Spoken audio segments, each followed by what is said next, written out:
Hey, just finishing this claim to get Dave back on the road. Nice. I wonder what Dave's doing.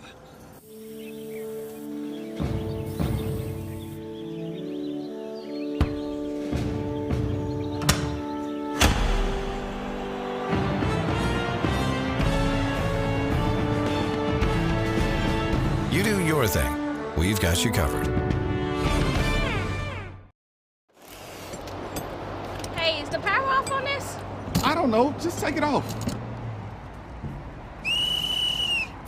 Safety violation, unsafe work conditions. In the construction trades unions, safety is our highest priority, and we train you to recognize and speak out on unsafe working conditions so that everyone arrives and goes home safely. Learn about careers in construction at georgiaconstructioncareers.com. Good afternoon and welcome to the 334th episode of the Alfa Insurance Georgia Prep Sports Drive for the GHSA State Title. Today we're going to be joined by new Pike County head coach Stephen Holmes.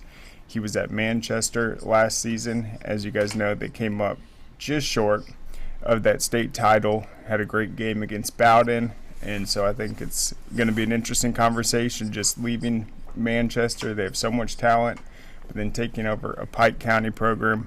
See what drew him there and see how the offseason's going. We're going to be joined by Jordan Dubrof in the final segment to talk about the Final Four on the basketball side, which obviously starts today and will conclude tomorrow. It's officially March and the madness is here.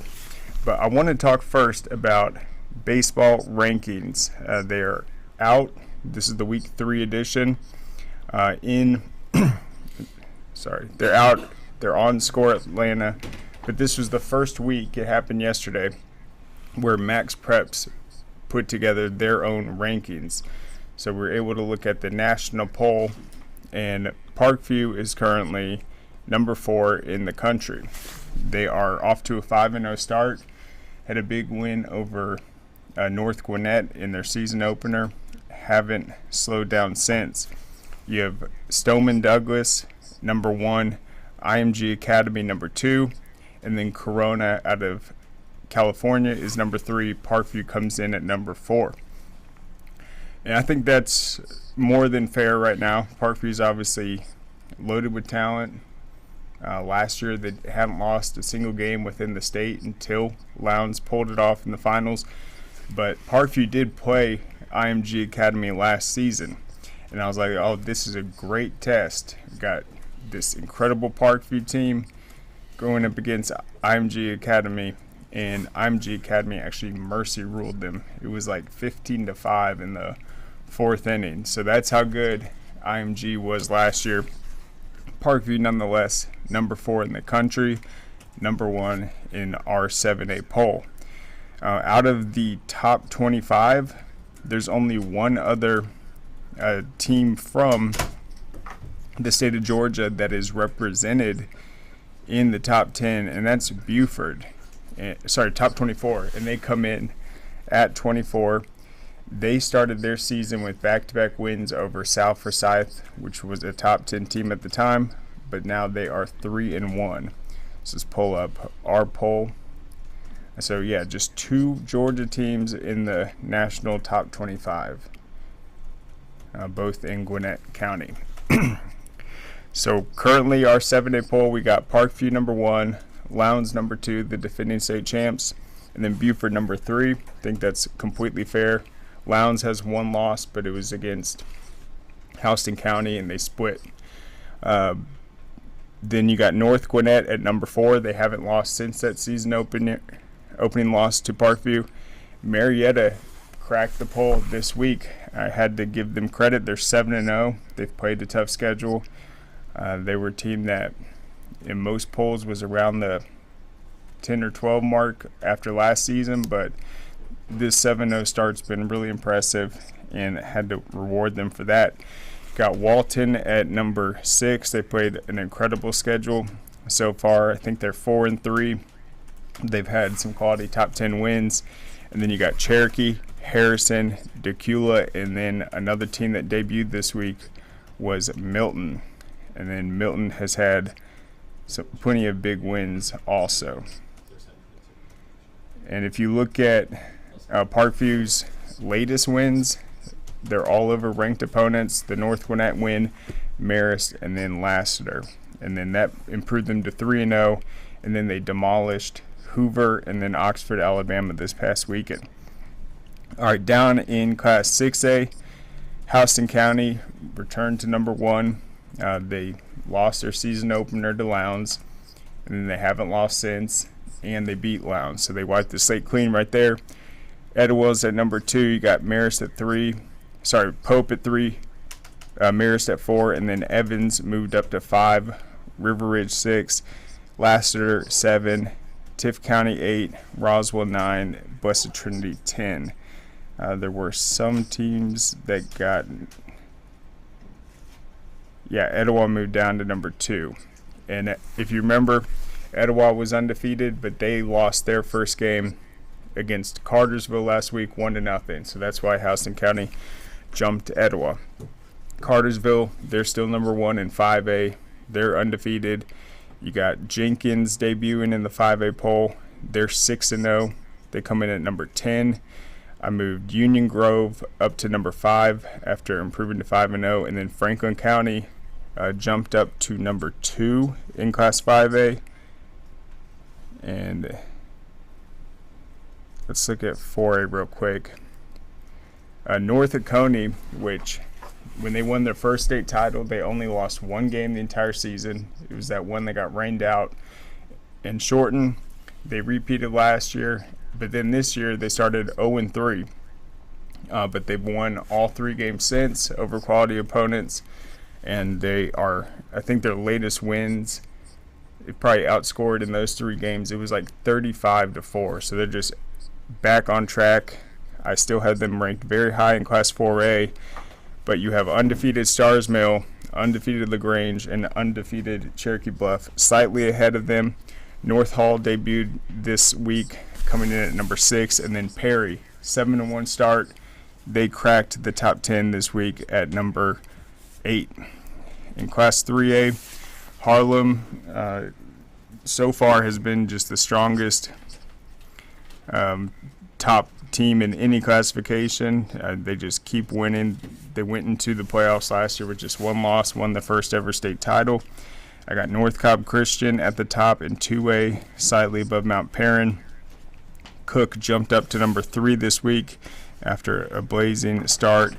Pepperell moved up to number 2 behind Prince Edward and Christian in Class A Division 1. And then Sly County took over for Class A Division 2. Charlton County was number 1, but they lost a pretty lopsided game to unranked Brantley County.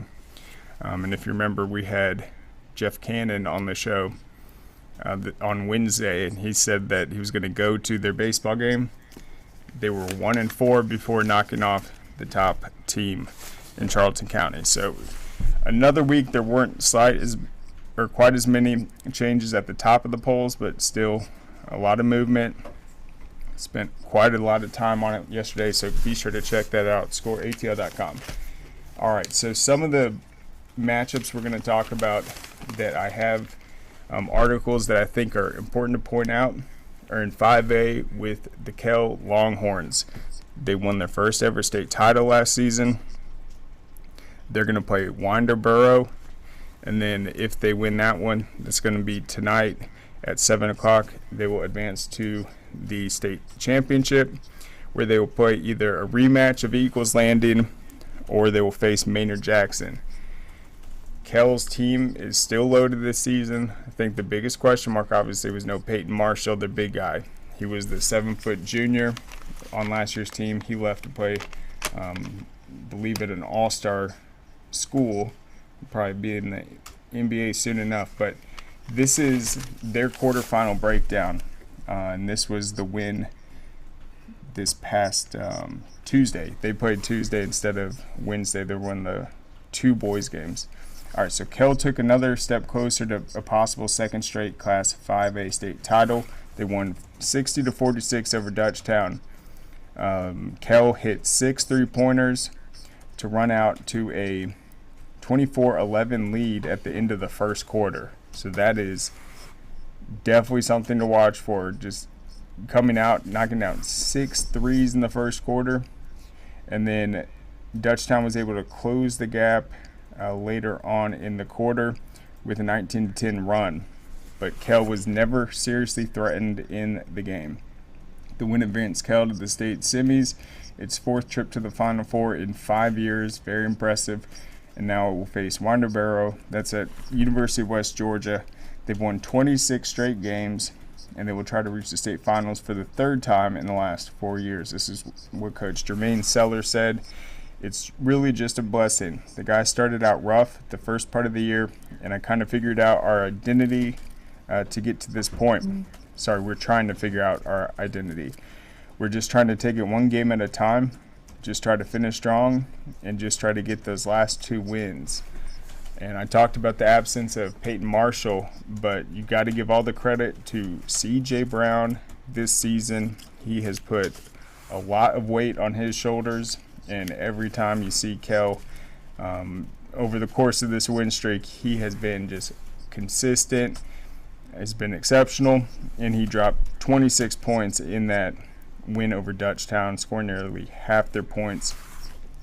He also had 8 rebounds. Chris McLavish had 13 points, and then Jalen Collin, 12 points and 11 assists. That is a great sign right there, great team basketball. Cannon Richards added 6 points and 13 rebounds. Joe Chappelle, he led Dutchtown with 23 points. So wanted to focus on Kell heading into tonight's matchups because they're the defending champs. They're 26-3, and I think they're the clear favorites in Class 5A. I think everything else is going to center around, can anyone take down Kell? C.J. Brown, if he gets it done another year, he'll be an absolute Kell legend. He'll be in that Longhorn Hall of Fame, no doubt. All right, so on the boys' side, the other matchup, this will be at, looks like 3 o'clock today, so just in a few short hours. Eagles Landing and Maynard Jackson. Obviously, Eagles Landing's tried to get back into the finals. I think Maynard Jackson showcased, the number 4 seed. They come out of the toughest overall region in Class 5A. But I think Eagles Landing is the most athletic, prepared team that they have faced so far. So I'm going to go with Eagles Landing in that game. I thought people have been sleeping on them all season long. And what's interesting, Eagles Landing and Kell, I think both of their coaches would admit they didn't get off to the best starts this season, but they've both come a long way. Eagles Landing has been more battle-tested in the playoffs. And then Winterboro, mentioned Maynard Jackson's the number 4 seed, but I don't really think they're playing with house money. They're 26-4 heading to this matchup. Winterboro is. They're just going to have to stop C.J. Brown and the athleticism of Kell. We will see, though. But 2 great matchups in 5A. As for the other boys' matchups today, we're going to have Class A Division I. Paideia against Savannah. That is the number 2 ranked team in Class A Division I against the number 3. And then Region 6 rivals, Mount Pisgah and Mount Vernon. They'll be tonight. So you have 3 Region 6 teams in the Final Four plus Savannah. And I think that's why Paideia 16-12. Mount Pisgah just 14-7, and then Mount Vernon 22-9, is because at one point that Region 6 had 7 teams in the top 10 in Class A Division I. The deepest region, the first time I've ever seen in any sport that many teams from one region in a top 10, and they all canceled each other out throughout that region schedule, and then obviously in the region tournament. That's why the records don't really reflect it. But Savannah has the best record out of all 3 of them. But I think you're going to see Mount Vernon probably as the team to beat. Mount Pisgah's been there before. I think they were in the finals last year, but Mount Vernon is a special place. It's not the newest program, but you look at them across the board, they are a sleeping giant. Watch out for them in football next season as well with Terrence Edwards. Then in Class A Division II, you have Manchester against Warren County. Warren County is coming off a huge victory. They are now 24-5. They'll be at 3 o'clock. And then Green Forest Christian against Macon County. Green Forest is the favorite. They are always absolutely loaded. But let's go ahead. We'll take a quick break. We will be back on the other side to talk to Coach Holmes. Hey, does it matter if this leaks? It don't matter to me. Can't see it from my house. Illegal use of hands and proper training. GeorgiaConstructionCareers.com has 14 different highly skilled trades with tuition-free training in our certified apprenticeship programs to train you the right way. Find your career at GeorgiaConstructionCareers.com.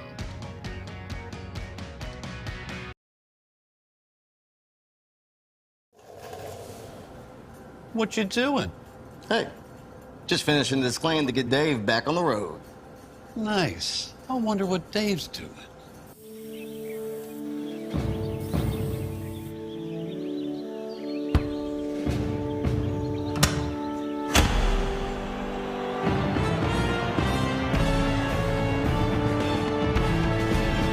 You do your thing. We've got you covered.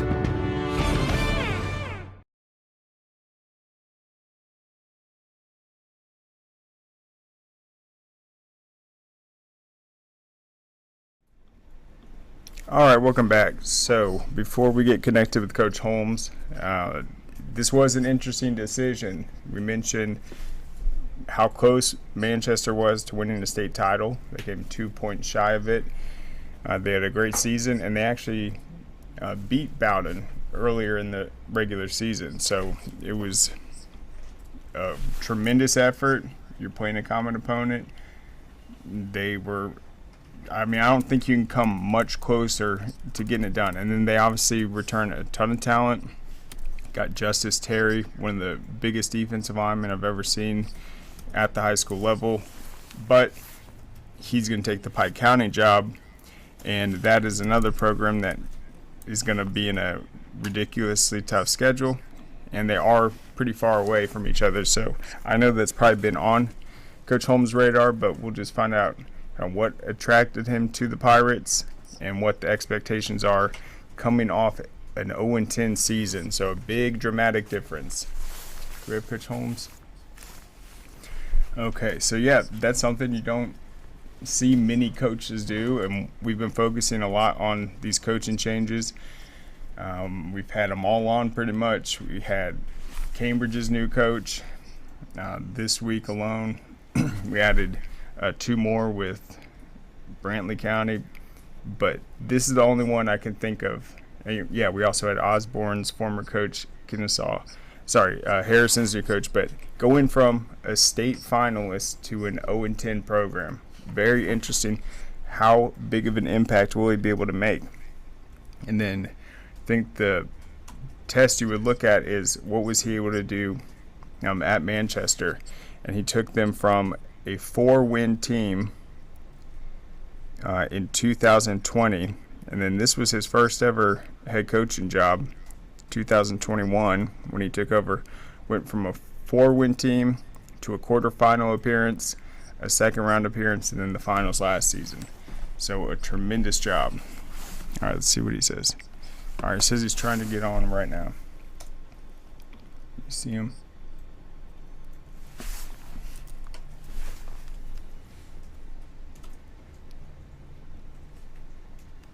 We're going to wait another second. If not, I will just give him a voice call. All right, so this is an article, and same question mark about the decision. It says, he led the team to the precipice of a state title last year. Now this Columbus area coach has taken a job in a neighboring county at a high school playing in a higher classification and coming off a winless season. Coach Holmes confirmed to the Ledger-Inquirer he is leaving the Manchester Blue Devils to be the new head coach of Pike County. Manchester went 4-7 in 2020 before Coach Holmes took over the program, and that was his first head coaching job. Then the Blue Devils went 7-5, the quarterfinals, 7-4 second round in 2022, and then 11-3, falling to Bowden by 1 point in the Class A Division II state title. Class 3A Pike went 0-10 in 2023 under the retired Brian Holly. The Pirates haven't had a winning season or reached the playoffs since 2018. So although the two schools are only 30 miles away from each other, Holmes is moving up in level of competition and challenge, but he won't have to move from his home because he already lives in Pike County, and this allows him to coach at the school his daughter will attend. Holmes said he wasn't looking to leave Manchester, but he was compelled to accept the offer from Pike County Athletics Director Paul Moon.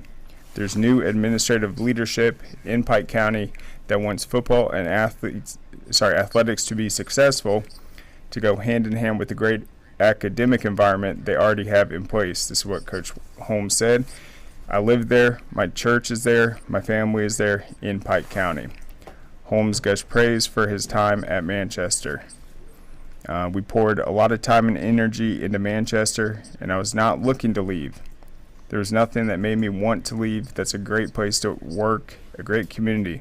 But this opportunity presented itself, and I looked at it from the football side of things and the family side of things. And so those two came together. I'm leaving a great coaching staff in Manchester, so I feel like it's going to be in good hands. And it looks like we have Coach Holmes right now. How's it going, Coach? Coach Holmes, can you hear me?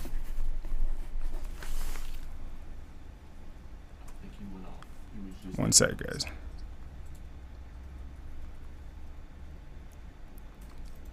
One more.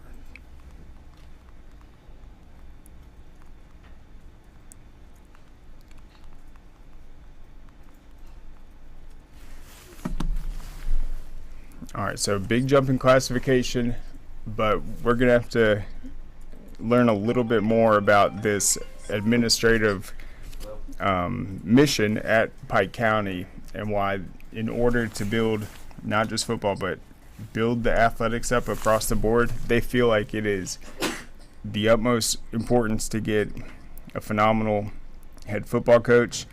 And so, I mean, they got it with Coach Holmes coming from Manchester. So we'll see what that conversation with Paul Moon was. Do you see him at all? All right, I'm just going to call him real quick.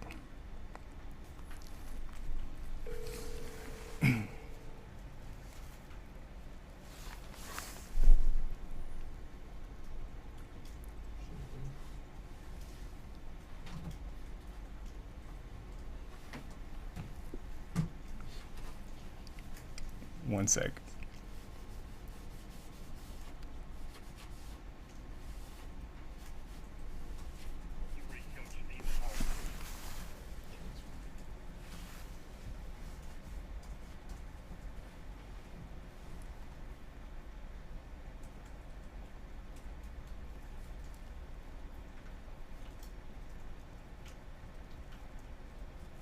Well, interesting.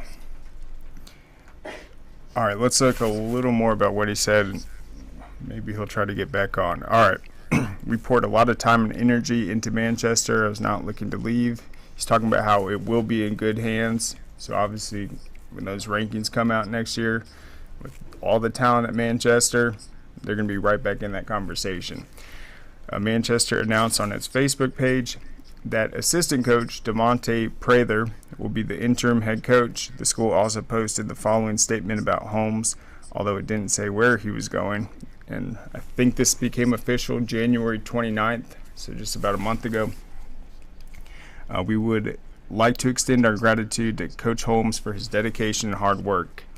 He made a big impact in just 3 seasons as head coach. We are very appreciative of his long-standing commitment to the students at Manchester and for the success he brought our football program. We would also like to congratulate Coach Holmes on his new opportunity and wish him the best of luck in all future endeavors. Holmes is grateful Manchester gave him his first head coaching job after being an assistant at Sandy Creek. It was a collective effort by a whole lot of people committed to doing things the right way. He said, to be a part of that, it was just a special feeling.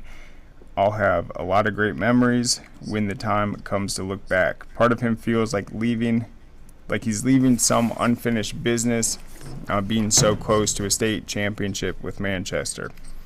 And we mentioned he was 2 points away, but they lost by a point. So obviously 2 points would have given them the victory, but I feel like you're supposed to say a point short if you lose by a point. All right, part of him feels like, we mentioned the unfinished business.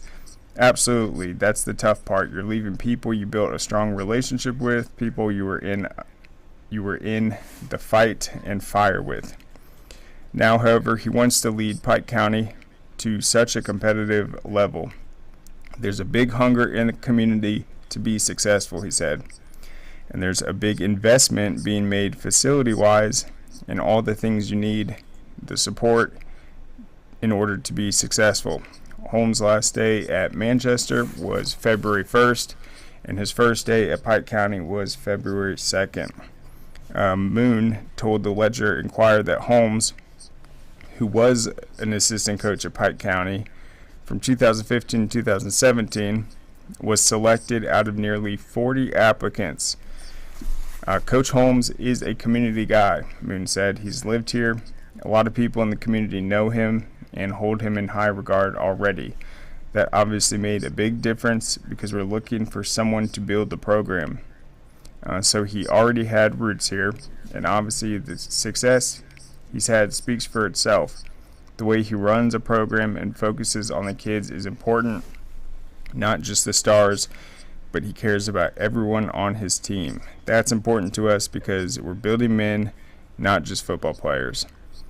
And I'll say this, obviously the facilities are an important part of this decision, but if you watch the state championships and playoffs last year, the amount of crowds that these teams were able to bring to Mercedes-Benz Stadium, I think their game was on, was it on Monday or Tuesday? It was midweek.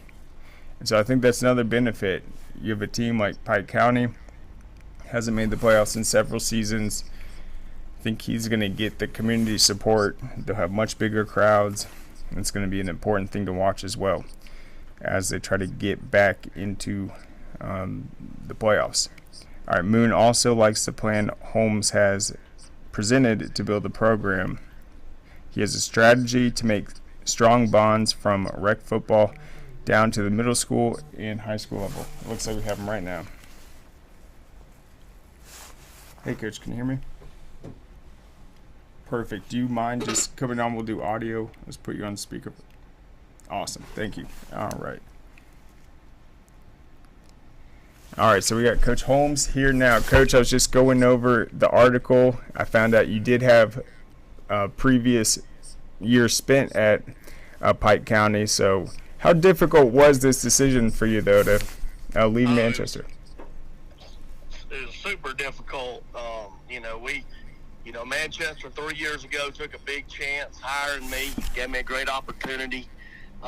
We put together a really good coaching staff there, and a tremendous amount of people put a lot of effort and time into any of the success that the football program had there the last 3 years. And, coming here and, and leaving that, passing that torch to somebody else was tough.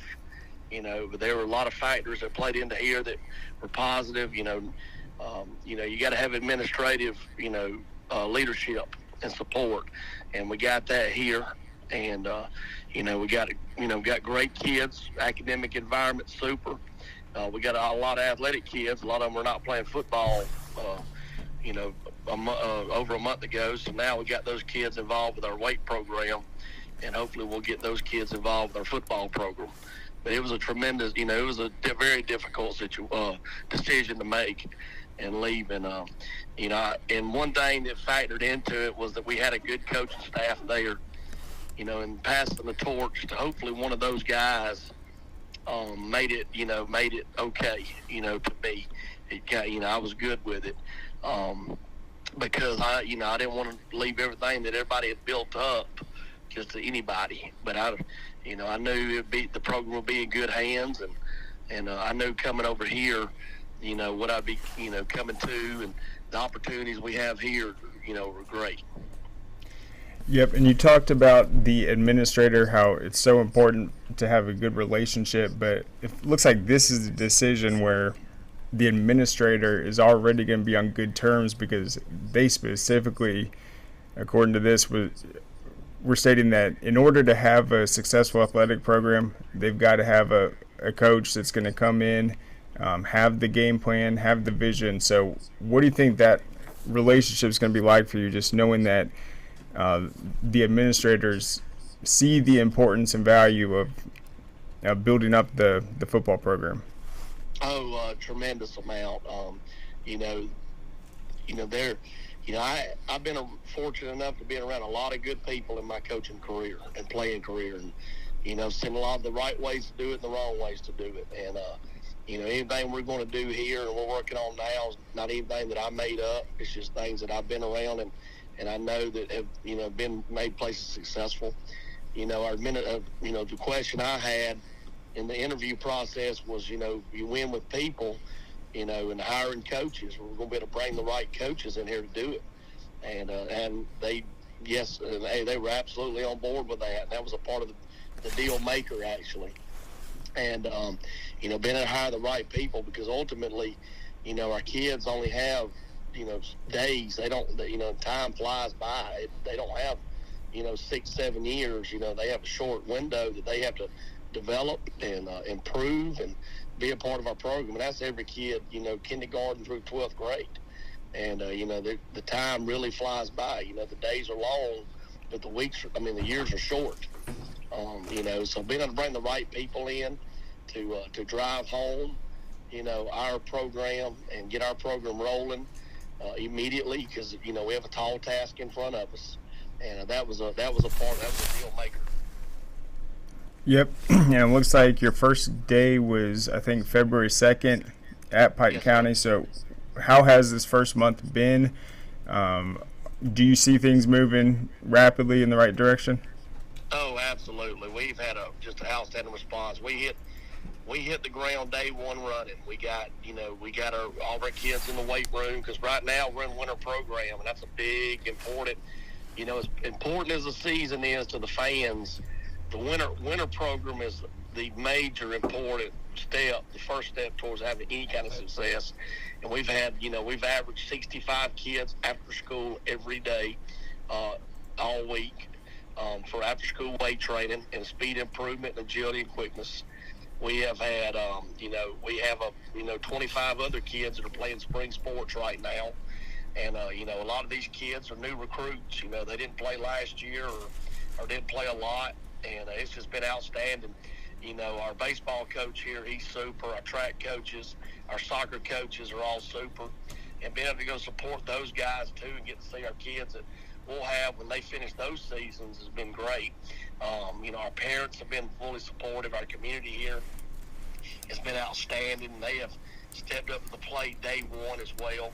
And so we were able to get to work actually day one. But this time of year is all about building our kids, spiritually, mentally, and physically. We have to help them academic support wise, and that get all of our kids on a recruiting timeline immediately.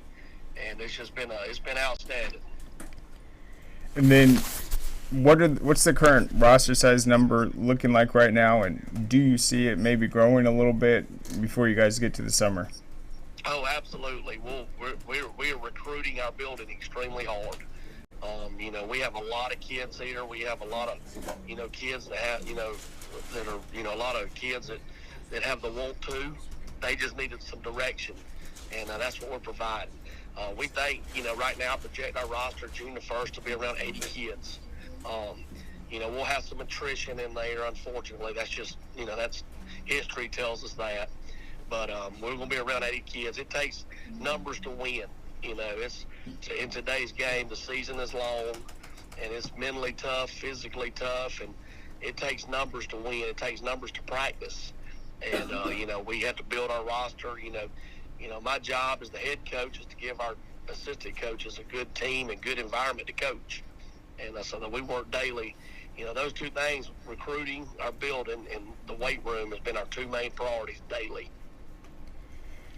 And I'm sure some of the assistants maybe have been at Pike County in previous seasons, but what's the main thing that the assistants have been communicating to just about these kids, just maybe some of the goals this upcoming season? Oh, absolutely. Just recruiting, recruiting them to get out there. We have a lot of kids, the last couple of years didn't play, and that's been when I first got here day one, part of everybody that was on staff already, I interviewed every person. I sat down with them, and that was the current theme was, we have to recruit the building. We have a lot of kids here that are not playing. I'm a program coach. I'm not a team coach. I believe we take a young man, when he enters, elementary school, and we see him all the way through 12 years of high school. And that's, important to me, but here, me being new, I've had to recruit 11th graders and 10th graders and 9th graders, as well. Kids that maybe never played before, but our coaching staff will do a great job. Getting those guys. We're very inclusive. We have a very good, step process of coaching our team and our players and our positions so that every kid will get the right kind of coaching they need. And then I saw in the article, it was mentioning maybe some of the facilities that are in the horizon that Pike County wants to establish. Absolutely. What are some of the goals that the school is preparing for? We actually have great great facilities. They just have a little age on them. So we have a 45-yard indoor facility that's housing our weight room and our locker room both right now. So we're going to go in there and remodel that whole thing. It's going to get new turf, new paint, new everything. They're going to remake up the areas that we use to serve our players, as far as restrooms, laundry rooms, equipment rooms, all those, training room. They're going to move our weight room up to our gym and remodel it with all new weight equipment. Our locker room and our old weight room that we're using now will currently become our new locker room, and we're going to redo that, remodel that. Our field will be getting upgrades, but those are the two main things. Those are the two main facility upgrades, because ultimately we use, our facility. It should, get used, and we use it. It's, our players pay the price. They're here a lot, or in an efficient way, but we have to have a good facility for our players because ultimately, we have several meals in there. We work in there. We take care of our locker room facilities because we want our players to have, to come to a nice facility and take pride into where they're coming to. And then, that pride leaks over to the game field. So, that's why, those are the facility improvements we're looking at. Yep. And Coach, when you got to Pike County, was the schedule already in place, or did you have to finalize it? It was. The only thing, our varsity schedule is already in place. The only thing I had to do was, finish out our JV schedule because, we're, like I said, we're a program, not a team. So, and every player in our program gets 4 quarters a week, no matter if it's on Thursday or Friday. So that was the only thing I did. The schedule was already in place. It's going to be a very competitive region coming up. We have a very competitive non-region schedule. And, it's going to be an exciting year. Yep. And then, last question. So I think it's going to be a 5 non-region, 5 region game season for you, half and half. Who are you guys opening with, and who are those non-region opponents? We open up with Crawford County, and the coach Jump down there does a great job. I got a tremendous amount of respect for him. We open up with him. Our region schedule, we open up with Callaway High School and in Jackson. They're on the front side of our region schedule. Coach Wiggins, I got a tremendous amount of respect for him, and Clint Jenkins and Coach Risper. Those 3 class act guys that do things the right way. Jackson's hired a new coach right now, so we'll find out who that is soon.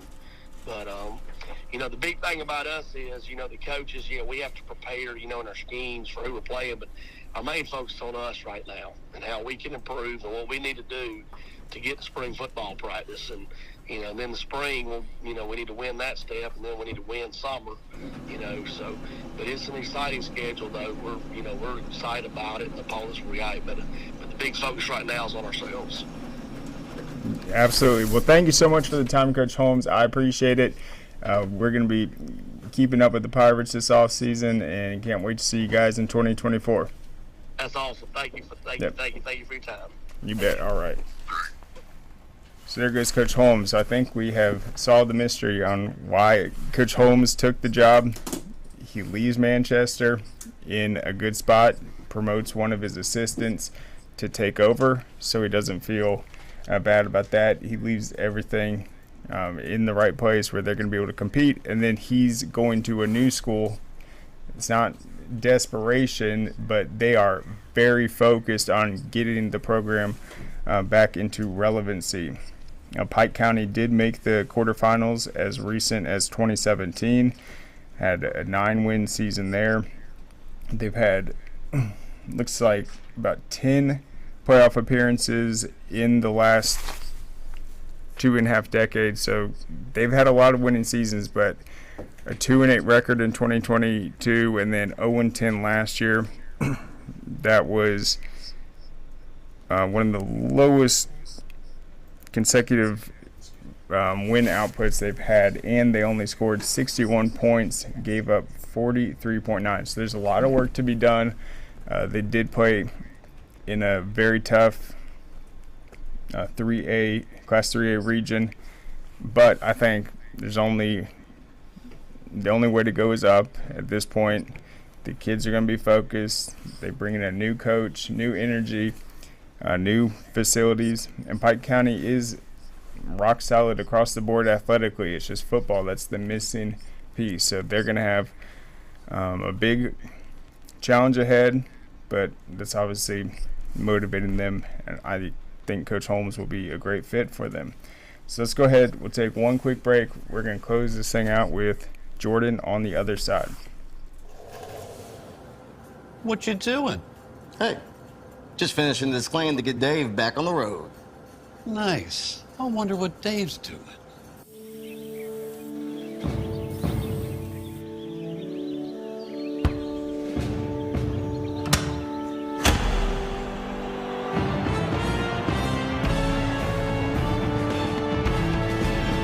You do your thing. We've got you covered. Dang, where you get this car? You need to join the union. The union? Absolutely. You can get 10 of these.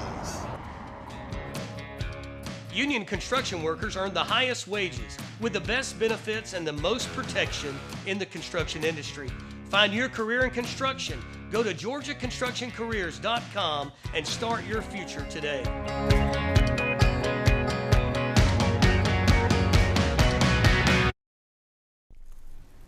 All right, welcome back. So we got one final segment. We're going to talk to Jordan Dubrof about the semifinals. It'll be a very exciting 2 days in the state of Georgia. The host sites are going to be University of West Georgia, Georgia State, Fort Valley, and Savannah State. Welcome on, Jordan. How's it going?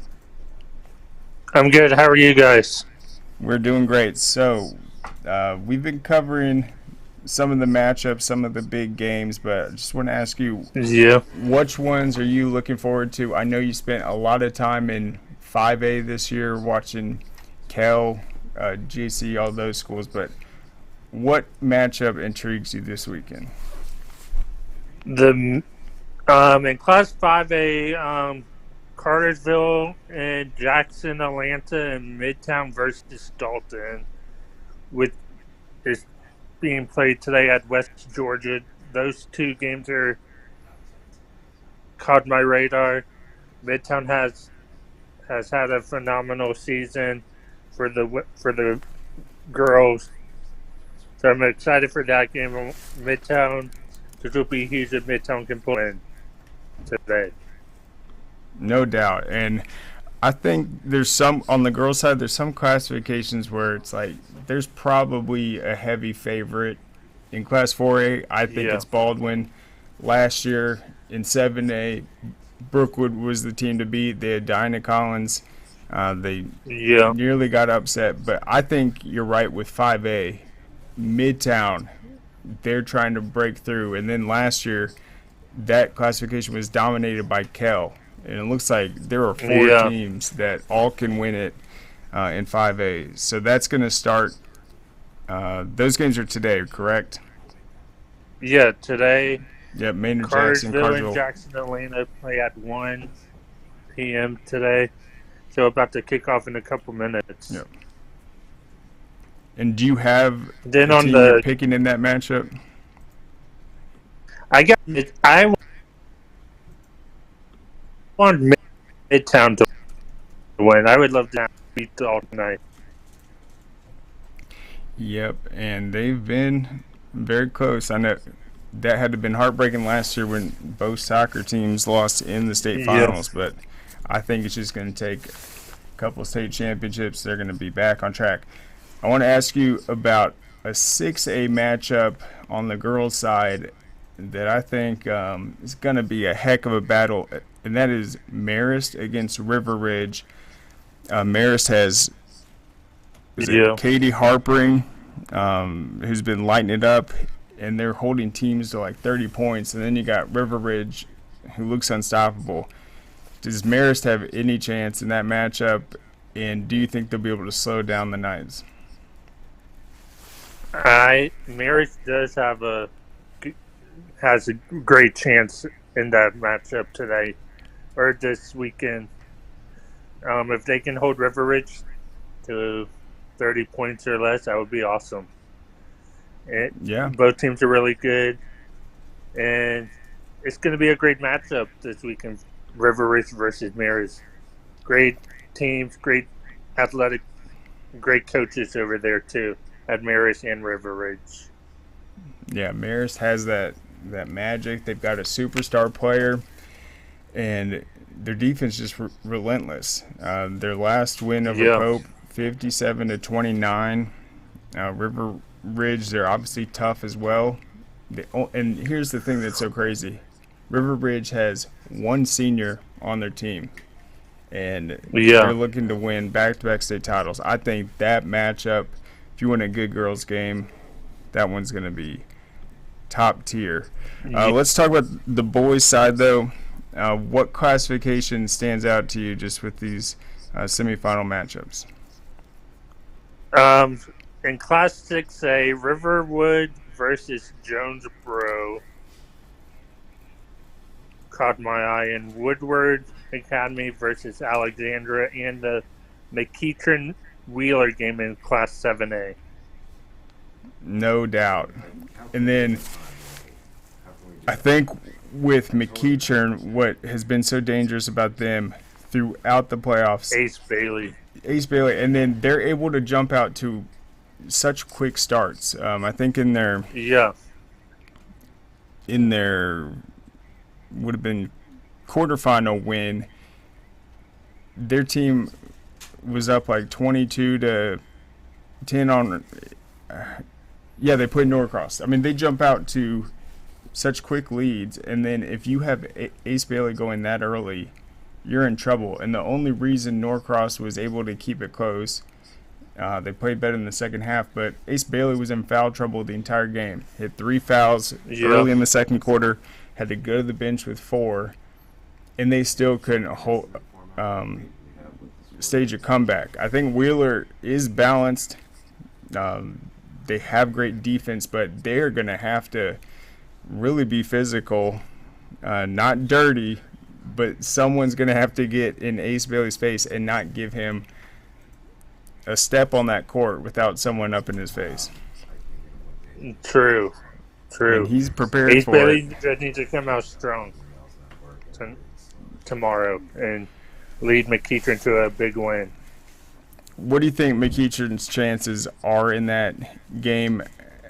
Does Wheeler have a shot? Wheeler still has a lot of great talent on their team from last year. It's going to be a close game. I got to go McEachern. Yeah, I mean, he's just been so dominant. And I that's know the thing. It's McEachern. like, yeah, if they get into a close game, McEachern has a closer. He can get it done at the foul line. Yeah. He can beat double teams. He can shoot. So, I mean, it's going to take someone for Wheeler stepping up, I think, in the clutch. And they've got to have a total team effort. And it's going to come down to defense. Ace Bailey might go off, but you got to make sure no one else does. And True. he's proven he can put the game on his shoulders. Did it against Newton in the quarterfinals. What do you think, though, about the Grayson and Milton game? I know with Grayson, everyone that has watched in this season, they usually have the size advantage in the paint. But Milton, they'll be able to match them athletically. They've played better than anyone in the second half of the season. It looks like they're finally clicking. Looked great in the last round, demolished Pebblebrook. Who do you think is coming out of that matchup, and will it be like football where Milton beats Grayson? I got to go with Milton. I've seen Milton's basketball team. They have a phenomenal program over there. Great talent, great everything, great facilities over there. Milton is going to beat Grayson, and the winner will take on either McEachern or Wheeler for the state championship for basketball. That would be quite something. I know the Milton Eagles are already flying pretty high, but if they knocked out number one Grayson in football and basketball, oh my gosh, we might never hear the end of it. But I think that matchup, I mean, those two 7A matchups, you have defending champion Wheeler squaring off with McEachern, the best team in Cobb this year, best player in the state, and then the number one team, Grayson, and then Milton. And then the thing is, let's just say, I mean, Wheeler-Milton would be a great matchup in the finals, but the Grayson-McEachern, that'd be a rematch of the season opener where Grayson was able to get the win. So I think those matchups would be incredible. Then what do you think about, let's look at the 4A boys, because that seems to be pretty wide open.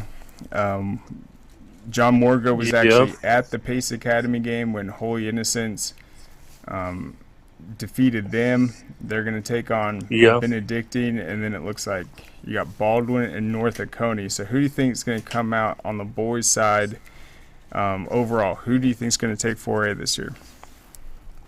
I love to see Holy Innocents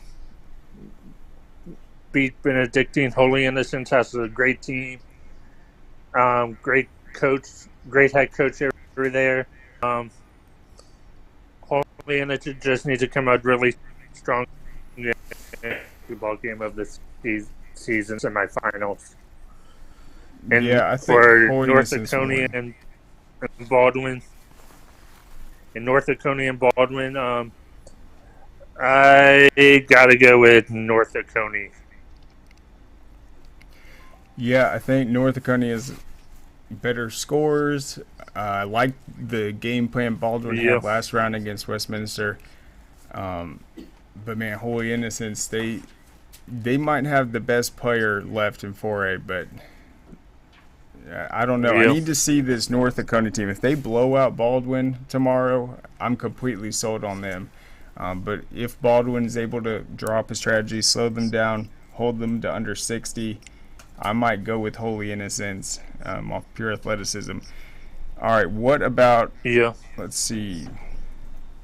Let's look at the 7A girls matchups. We haven't really talked about them. So Grayson, 30-0. They're going to play Lowndes. That'll be tomorrow. And then Cherokee and North Paulding. Is Grayson going to complete the perfect season, or do you think could find a potential upset? I really like the way North Paulding's been playing, but I think Grayson's just too good this year. I gotta go with the underdog Lowndes Vikings. Number one I seed. want to see Lowndes up. I want Lowndes to upset Grayson girls. Yeah, that's going to be tough, and it'll certainly send major headlines. And then in 3A, there's obviously 4A. North Oconee's still in it. They're going to play Hardaway. What do you think, though, about 3A, where we could get a variety of matchups, but you got Hebron Christian playing Monroe, Wesleyan playing Carver Columbus, and just the history between Hebron and Wesleyan being a potential rematch. What do you think of 3A? I like the 3A girls, Wesleyan and Hebron Christian. I could see a rematch for the state championship. Wesleyan just needs to come out strong to get Carver Columbus. If they come out strong, Wesleyan girls will be moving on to the state down 18. Yep. I mean, those programs are just elite. There's some teams that make it this far. They've got a couple good ball handlers. They got size advantage, but both those, they always have a superstar guard, shooters all over the court, and they can pass the ball better than anyone. I just think they're in a different league, but should be an interesting night. But it looks like the games have already started, so we'll be catching up soon. Jordan, thank you so much for coming on. We better close out the show so people can check the action. No problem. Yep. You guys have a good weekend. For sure. So there goes Jordan. The coverage will start right now. We already got games underway. Go to scoreatl.com tonight and tomorrow for your semifinal recaps, and we'll have all the coverage as we set the stage for the finals next week. Thank you so much for joining us. Have a good one, guys. Dang, where you get this car? You need to join the union. The union? Absolutely. You can get 10 of these. Union construction workers earn the highest wages with the best benefits and the most protection in the construction industry. Find your career in construction. Go to GeorgiaConstructionCareers.com and start your future today.